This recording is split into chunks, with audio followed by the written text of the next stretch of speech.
Hi everyone. My name is Swadhin Narayan, and currently I'm a product manager at Walmart. So before joining Walmart, I completed my MBA from IIM Kozhikode in 2023. I have a pre-work of from of 2+ years before joining MBA. So I worked in IBM as an application developer, and I have completed my engineering in IIIT Bhubaneswar in Electronics and Telecommunication department. So yeah, that's more about myself. So how many attempts did you have for the cat before getting into IIM Kozhikode? Yeah, sure. So I had three attempts of CAT. So before joining Amcor, yeah. So like what exactly changed in the third attempt? Sure. So actually, if I have to talk about my journey started after my second attempt, where I understood what mistakes I committed. So after my second attempt, like there was COVID, which started in March, right? So that gave me a lot of time to think what actually I want from life. I retrospected on my mistakes and then I started my preparation in full flow. Since it was work from home, actually I got a ample time to prepare. So I got myself enrolled in a coaching institute, had mocks, identified what mistakes did in my previous attempts, and accordingly I had a time schedule that okay, I have to prepare this subject or this topics, and accordingly I proceeded. So what I would say in a nutshell is that my planning and my vision changed after my second attempt, and that is something which helped in my third attempt to enter into a B school. So I think basically the thing is like these days I see videos on YouTube where people say that I cleared cat in 3 months and got 99.9 percentile. So what I feel is these are clickbaits for me. So according to you, like is it possible to crack cat in 3 months for a normal guy? Abhinav, to be very honest, 3 months is a very small time. So, to understand what is the syllabus of CAT, how you should proceed, and to identify what are your mistakes you are doing in the different sections, that alone would take probably more than 3 months. So, if someone is able to crack in just 3 months of preparation, I would say that person is really very talented and is hardworking, probably has given their 24 to 7 into the preparation. But I would say students do take some 9 months to 1 year to get themselves to that cat level of expertise that they can prepare well, because you would obviously have to appear mocks, you would have your own self study time, you will have to appear mocks, then you would identify your mistakes. So those things are not cannot be done in 3 months. You would then have to think about current affairs, about your interview topics, which would come later. But 3 months is a very small time. This is what I believe. Yeah, exactly. Like minimum 9 months to 1 year it takes to like to get well versed with the syllabus of CAT and to give a serious attempt. And these things like these thumbnails and these titles are usually given to get more views. So, and that's what, according to me, is far from reality. Exactly. So if I have to talk from for a fresher also, they probably might have started their preparation towards the end of the second year of engineering or so. So at least they should have something in their mind that okay, this is CAT. I have to do this. Then I have to go to an MBA college. So that planning also takes some time or some months. So 3 months is not a realistic time, what I believe. And people who are doing just for just to attract viewers, that they are not setting up a realistic thing for their viewers. They might be misguided. So that is not something they should do. What is Yeah, reality? exactly. वो सच बताना चाहिए उनको. Exactly, exactly. So at IIM Kozhikode, you were part of placement operations team. So how does it work and how placement operations team is different from placement committee? Sure. So placements committee, which we say as Placecom, is actually the custodian of the entire uh, placements season and all the placements things.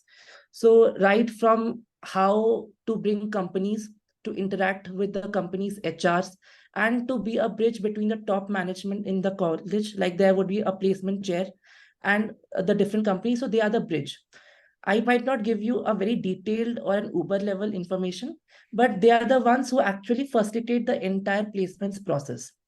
And talking about placements operations, as the name suggests, they take care of the operation side of things. So they are the ones which actually help the Placecom uh, take care of if I talk about in top B schools like in IIM Kozhikode, there are multiple companies which come on a single day, and a student might have to appear for many companies. So how should we help students appear all the companies seamlessly? So that supply chain or the operations part is taken care of by placements operation, and they help the placement committee do that. Apart from that, placements operations also help students build their CV and shape it.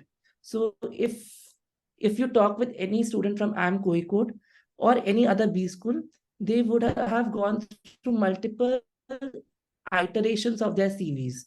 So they would do some changes in their first CV, then they will get some feedback, then they will incorporate it, and thus different stages follows. So placements operations actually help them do that, and they see that all the CVs are in shape before it actually goes to recruiters and for the placements process.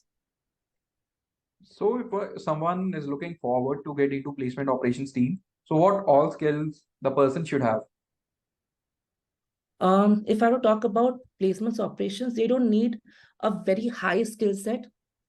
The most important skill set what they should have is the commitment towards placements, because during placement season what happens is that you would be running placements, and then you would have your classes as well. So you should be the one who is ready to help the students at all point of time. Second thing, obviously you should have that mind that okay, how to send students for different processes, or how to actually help placecom do that, so that students can have a very seamless experience and the college also has a good name.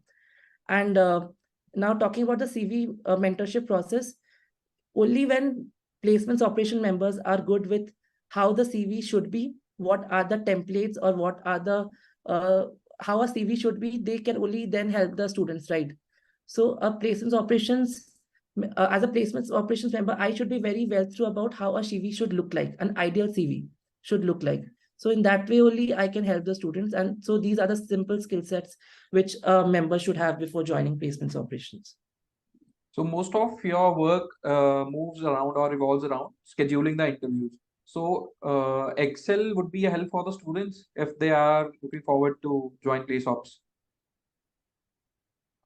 It does. I cannot actually give more information on this because due to some restrictions. Yeah, But yes, students should actually have, in places we also have different students from different backgrounds. Like some students who are good with finance, some who are good in IT. So we have different backgrounds of students so that they can actually give proper suggestions to different other students when they come for the for the CV verification or the CV rounds. So Excel, yes, it's one of the skill sets which is helpful, but we believe that we can leverage it once we come into placements operation. This is more, you can say, would be cherry on the cake if you have that skill set. But we have different other criteria as well when we look into the recruitment of placements operations. so currently you are working as a product manager at Walmart. So how did you land into this role? So if I have to say how I landed into this role, thanks to IIM Kozhikode and the placements team, because it's very easy to get into Prodman and into an ideal company through a B school, which might be difficult when you apply from outside. So I got into Walmart after I converted my PPO post my summer internship process. So you always wanted to get into product management role. नहीं यार, I would be very honest here that before joining IIM Kozhikode, I did not have much idea about product management. I was that guy who was always thinking about consulting, that yes, MBB here, there's Accenture strategy, there are different other lucrative consulting roles. So I was always into consulting. But only after I got rejected in my first consulting interview, and then I understood that probably I am not a guy who is meant for consulting, is where I changed my direction and focused more towards something where I was good at. So I turned my head towards IT and product management.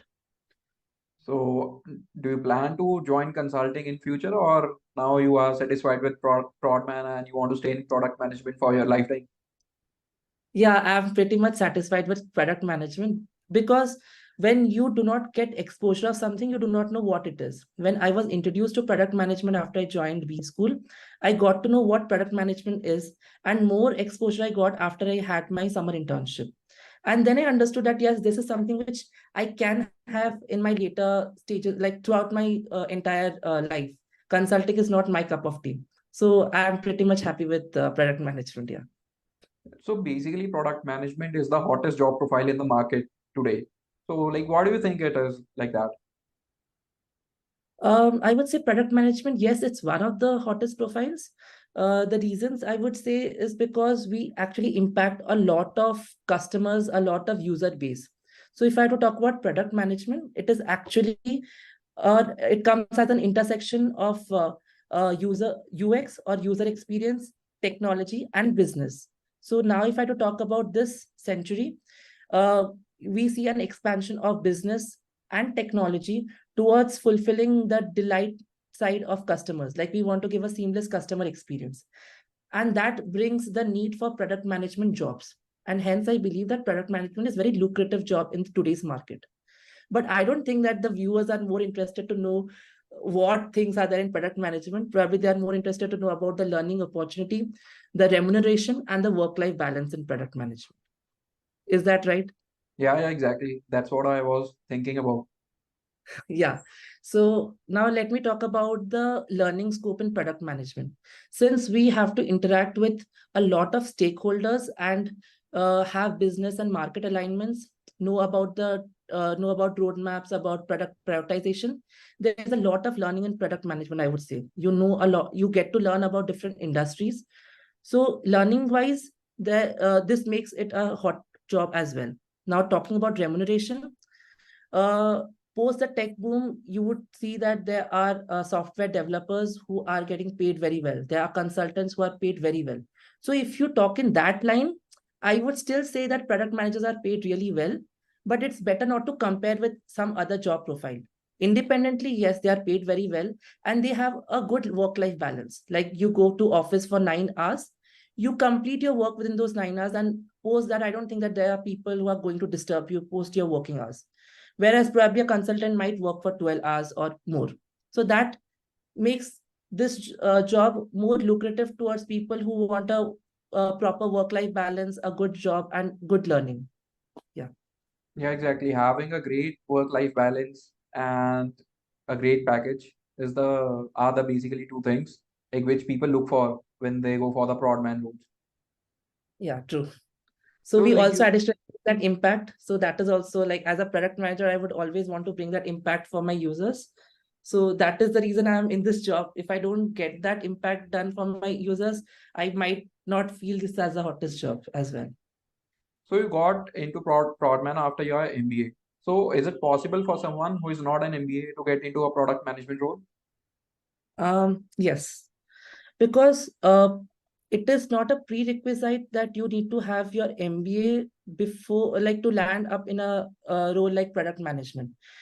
I personally, I know many people who are non-MBAs and they're doing great in their product management, job. So companies do look MBA as a cherry on the top, that type of skills that, okay, if you're an MBA guy, you would perform better because you have good communication skills or you know how business works. But it is not that if a person is coming from some other background, like I would say developers, they can actually be good product managers because they know the tech side of things. All they need to do is to know about the business side as well, which probably they will as they grow in their career ladder. So non-MBAs can also be good product management. So it's not a prerequisite. So if we talk about Walmart, so if a person is a developer there, so how many years will it take for him to move to the product management without an MBA? So yeah, it also a lot of things depends on your skill set and how you perform. So it's not that every developer becomes a product manager. So probably you would need to have alignment with your manager, and if you see that there's an opportunity in that organization and you can perform, like there are product management interviews or roles which are open in for internal for internal employees as well. If you can apply, if you can perform well, if you can, if your managers align that, okay, you are someone who can do well in product management, you can prove that thing. Yes, you can do that transition after, I guess, 4 or 5 years for sure. But for And for, that, you need, yeah, but yeah, for that, you need to have that right skill set. Your manager should identify you as the right candidate for that role. and for someone outside the organization and into a and who is in a developer profile. So if that guy wants to come into the Walmart into a prodman role, is that possible, or that's possible with an MBA only? That becomes slightly difficult because Walmart, these Fortune, Fortune companies, they actually see people who have prior work experience. So if you are a developer and you want to have and you want to enter fresh into product management into like through such companies like Walmart, it gets a little difficult. So companies always prefer those who have some kind of prior work ex, like probably 1 year or 2 year. Even if you are a non-MBA and you have some prior experience in product management, might be as a product analyst or some kind of product roles, that would actually be helpful to get into that product management job. So I have seen product analysts also who have made their career transition into product as product managers. So that would probably help. So what all skills are required to get into a product management profile? Um, so if I have to talk about what all skill sets, so the most important skill set, which I would say, is to think out of the box and to innovate. So as a product manager, we always are motivated to work towards users, like for the benefit of the users. So if you are a person who has a right mindset and has user-centric ways of working, that is definitely a good skill set for any person. Second, you should have product base. You should know the product basic product management skills. So if I would talk about the basic product management skills, they are like you should have the prioritization skills. Like there might be 10 features, but you would have to prioritize 5 of them for your product. So that prioritization skills should be there. Second, you should also know how to build roadmaps and strategies for your product. Then you should be able to identify those gaps, and then using KPIs or metrics, you should be able to give a vision for your product. So I would say that a person who wants to get into product management should have that knowledge about KPIs and matrices as well. So that would be a very important skill set, because you would have to analyze your product, your matrices, etc. Then you should also have presentation skills, because you would have to communicate with different stakeholders. So communication skills, leadership skills, presentation skills, these are also very important because of the fact that you would have to discuss with engineering, with UX team, with business, market teams. So different teams are involved. So all these skill sets, if you have, you are an ideal product manager, a product management candidate. So are there any specific tools that you guys use so that which prod man aspirant can learn? So, not specific tools like, and these actually differs from organization to organization. So my organization might follow some set of tools, but I guess the most important tools would be Excel, PowerPoint, and for analytics there would be a Power BI, etc., which would actually help product managers to derive those insights for their products. Apart from that, if I were to talk from a UX perspective, that is user experience, there is Figma, there is Balsamic. So this would help, product managers to create a prototype for their product. So yeah, these are the few tools which product managers use in their day-to-day activities. So how was your summer internship interview process? Got it. So if I were to talk about summer internship interview process, post the CV round, like we have the CV shortlist, right? So post that CV shortlist, we had 4 other rounds. So the first round was regarding the case GD, where it's like a normal GD, but you would be given a case to discuss upon. So there would be some 8 students, and there would be the chairperson. So the chair would conduct the GD. So it's a case GD. Post that, I had one round of technical interview, and once I qualified a technical interview, there was a techno HR interview. So there were technical questions which were asked to me. That is in the third round, there was technical questions and HR questions as well. And in the fourth round, there was a leadership round where they asked us questions related to our leadership plans or our long-term, short-term goals, and what we think for the company, why do we want to join Walmart, etc. So what kind of technical questions are usually asked in the interview? Sure. So if I talk about technical questions, they ask mostly from your CV itself. So regarding your last work experience, like I had come from an IT job, and they actually prefer students with IT background. Like in B school placements, they mostly prefer students with IT background. So they asked me questions from my profile. Like I was an application developer. They asked me some questions from my profile. Then they asked me some questions regarding like there's a product and how can I improve that product. So there were some questions regarding product improvement. So some questions on that.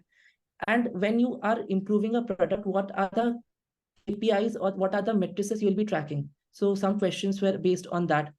So that was, if I would divide that, it was one section was focused on my profile, like my CV. Second was on a product.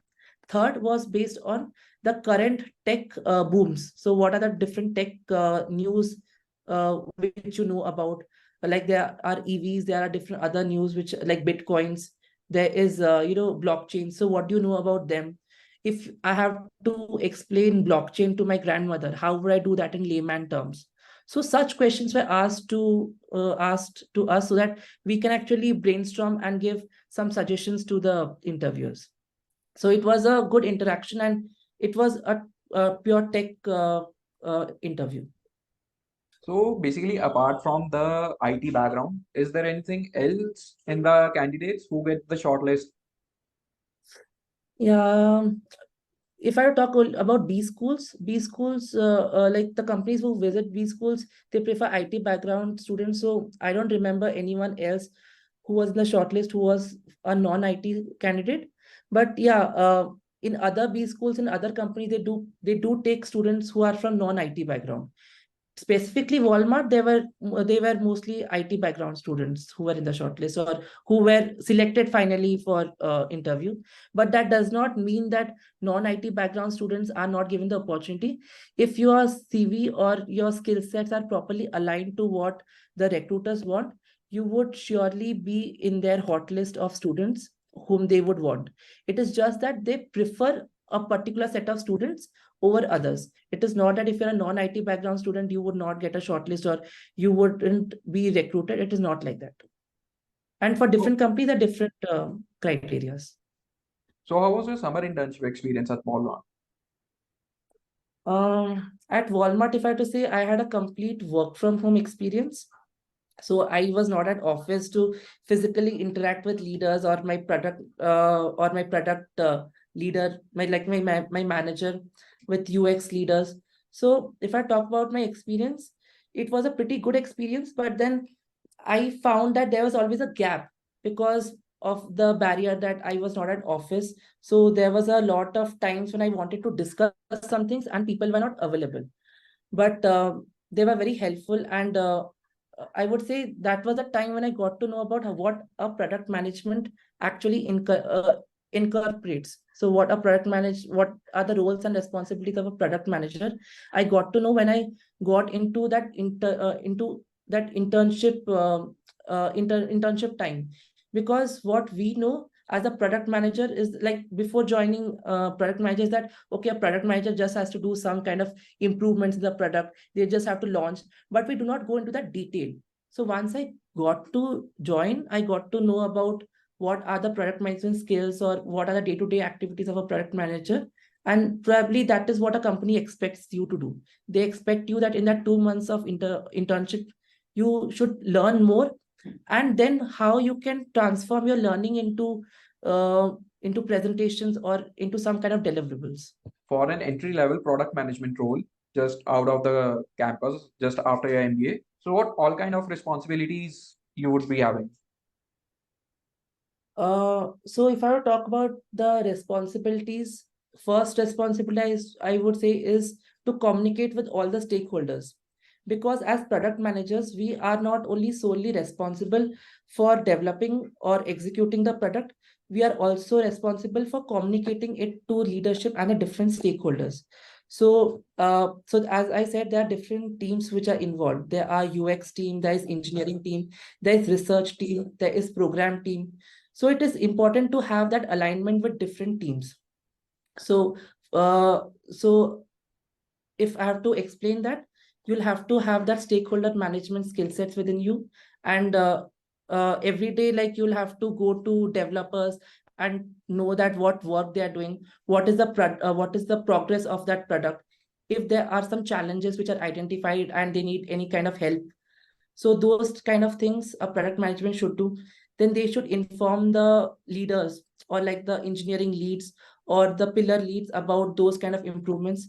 They should also document all those changes. And like we have different kinds of documentation platforms. So anything which we are doing should be well documented. So we need to document that as well. And to track those metrics, like to see the improvements, we need to have some kind of analytics platform where we can track those KPIs, matrices, etc. So those are the day-to-day activities of a product manager. So it's usually said that a manager is a CEO of the product. So at what point of time in your career you'll reach that stage where where you will be a CEO of the product?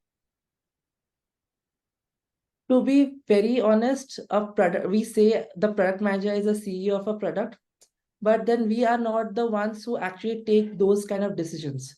So we are just the bridge between the different teams. So the different teams together, they take the business, and the final call is taken by the business or the pillar lead. So so if I have to say when I would be that CEO, probably when I reach the director of product management or that level, probably 15 years down the lane, I would be the CEO of product management. But now I'm working as a bridge between the different teams, trying to have that alignment done so that business and the different leads can take the final business or the product decision. So people who are prod man aspirants, they should know that it's not like you go into the company on first day, they'll be like, you are the CEO of this product and you have to do everything. Okay, so it's not like that. It takes 10 to 15 years to reach at that position where you can be the one who would be taking the decisions for the product. Yeah, and then it's not that only one person takes a decision, right? There are multiple people who collaboratively come together and take that decision. So what aspirants might feel is that once they join into a company, they are product managers. So any decision which they take would be incorporated. That is not that. You are just a bridge. You can give suggestions, but you cannot expect that your suggestions would always transfer into some kind of business decision. So that might be taken by the business lead or by someone who is high in the hierarchy. But you are the only one who can actually find loopholes, give the suggestions, and how things can be implemented. Because in Walmart, we provide the technical expertise for people who are sitting in US or in Canada or in any other geographies. In India, since all the business, the tech teams, everyone sits together, the hierarchy is small. Probably in that case, your decision would have a bigger say. It would probably have a bigger impact. So it all depends on geographies. India has less hierarchy. Other geographies have more hierarchy. So that is how it operates. So one last question. How a day in a product manager lives look like? Okay, how an ideal day. So to be very honest, aspirants who are trying to join product management, please be ready for a lot of meetings, because your outlook or your calendar will be blocked with a lot of meetings. So in a day, if I have to say, we have daily stand-ups with developers and with the engineering team to know about what is the progress they are doing in the development. So if it is a development stint, so there would be daily stand-ups. So you would have to attend those stand-ups. Then you would have to give updates to the program or to other leads that okay, these are the challenges which are identified, or these are the blockers that are identified, and we have to proceed that way. Then you would probably have your own me time where you will have to ideate something or you have to document something, and then you'll have to analyze the different KPIs metrics. So that is, you have to have a separate time for that. Then there would be discussions, UX discussions, like user experience discussions with content team, with design team, with research team, and etc. So, and then probably there would be team meetings as well. So in a team there would be probably 3 4 product managers. So probably 3 4 product managers would be taking care of different products. So they would sit together, they would ideate, they would discuss about their products, and they would try to bring some kind of change or impact by collaborating. So if I have to say, a product manager's uh, entire day is stacked with meetings and other calendar invites for meetings, and then they have very less time to actually work for their own thing. So that is how it happens. But then you will always have to prioritize. You have to take some time out and document things, keep a track of what the progress is, and see what all metrics can be improved, etc. So thanks, Swadhin, for being with us on the show. I hope your experience would be very helpful for our viewers. Thank you so much, Abhinav Bhai, for inviting me. It was also a very great experience for me.